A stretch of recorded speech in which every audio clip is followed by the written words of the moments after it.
True kaya? Alden, masama raw ang loob dahil binasted ni Catherine.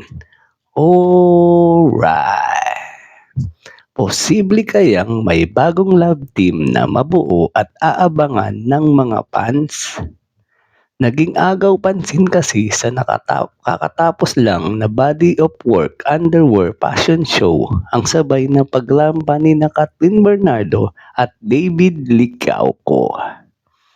Ito ay sa kabila ng usap-usapang dedmahan umano ni Kat at ni Alden Richards sa nasabing event na naganap sa SM Mall of Asia, Pasay City.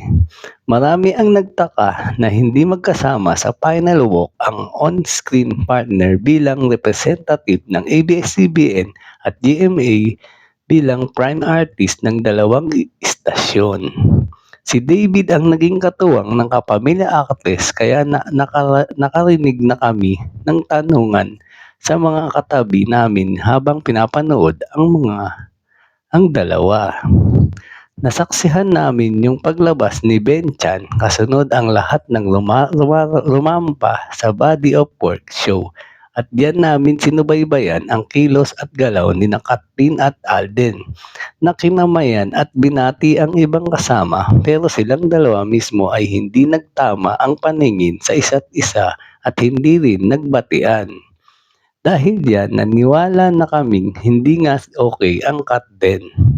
Ang tanong tuloy ng katabi namin sa upuan, ano yun? Anong drama? Ang malaking monitor din sa harap namin ang pinanood namin at wala talaga dedmahan ang cut din. Hanggang sa naalala namin, may mga hugot si Alden sa sokmed niya na mind your own business. Para kanino kaya iyon?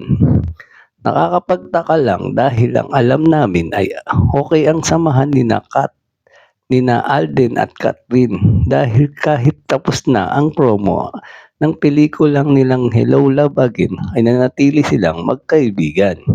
Masama kaya ang loob ni Alden dahil sit-sit ng aming source ay binasted ng aktres ang aktor? Nanligaw si Alden, hindi siya sinagot ni Kat.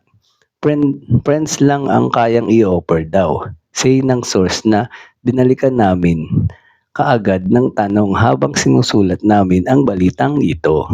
Nauna nang pumutok ang chikang magkarelasyon na umano sina Catherine at si Lucena Mayor Mark Alcala, ngunit hindi pa nila ito kinukumpirma. Duda naman kami kung totoong may something na sina Mayor Mark at Kat dahil sa nakaraang media launch ng Pilipinas Got Talent ay bakit nasabi na aktres na may pinagdadaanan siya ngayong personal. Going back to Ben's show ay napansin namin na may chemistry din sina Catherine at David. At yan ang totoo. Alright! Thank you for watching po. Follow for more video. Salamat!